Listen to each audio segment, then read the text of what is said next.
So I'm finally getting around to flying this. This is the DJI Mavic 3 Classic. It's a fantastic drone. I bought it about a year and a half ago, and I didn't do anything with it. You know, when you buy new gear and you just let it collect dust and you know you have ideas, but you just don't do it. So this year I am getting down to it. I even got my Part 107 license way before I started flying. And that was a great accomplishment. So this week is the most I've ever flown.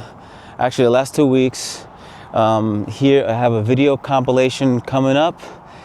And if you'd like to see like my video settings and my editing style, I definitely will do a video on that. Let me know in the comments if you'd like to see that, and like and subscribe.